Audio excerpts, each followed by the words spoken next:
Halo, namaku Puding. Bukan karena aku gemuk seperti puding, tapi karena aku adalah puding, pangeran dari semua pangeran kucing. Dengan bodohnya menamai dirinya Lila, adalah budakku yang paling setia.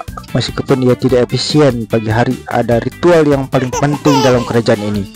Aku harus membangunkan budakku dengan suara nyanyian merduku.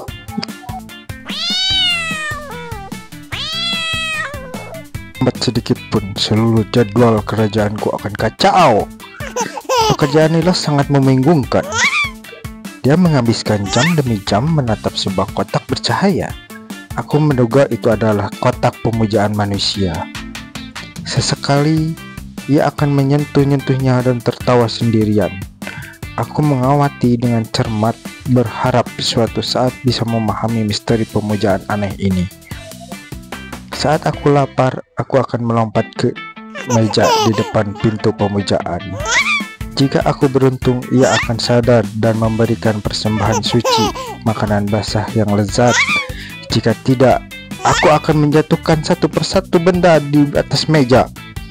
Aku tahu ini adalah bentuk pendidikan yang efektif. Manusia belajar paling baik melalui kerugian. Ada monster di rumah ini. Namanya penyedot debu.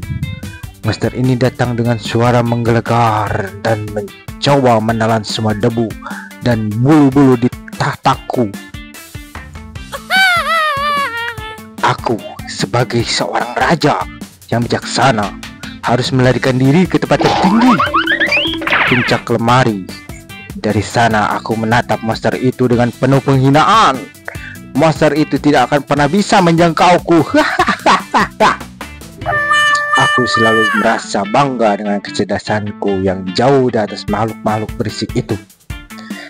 Di malam hari, budakku melakukan ritual pemujaan lain yang lebih aneh. Mereka berbaring di atas tempat tidur besar dan tertidur sambil memegang ponsel di tangannya. Ini adalah kesempatanku untuk mendapatkan persembahan tertinggi. Tidur di sampingku. Aku biasanya akan melompat dan berbaring tepat di atas kepalanya. Ini adalah bentuk penguasaan yang penting. Dan aku akan merasa baik hati. Aku akan memberinya sentuhan kasih sayang. Menginjak-injak dadanya sampai dia kehabisan nafas. Dia akan bangun dan menggerutu. Tapi aku tahu jauh di dalam lubuk hatinya ia merasa terhormat. Menjadi raja tidaklah mudah.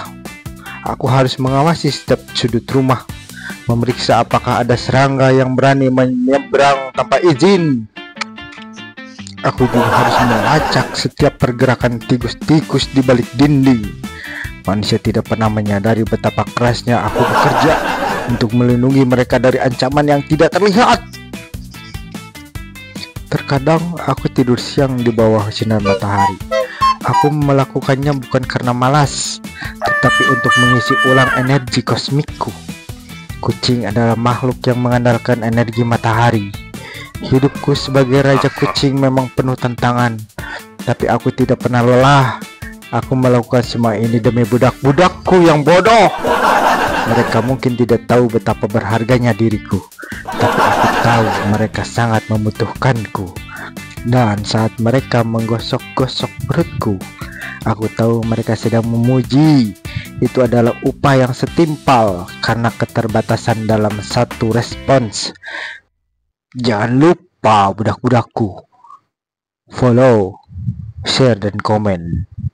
Jangan lupa ya.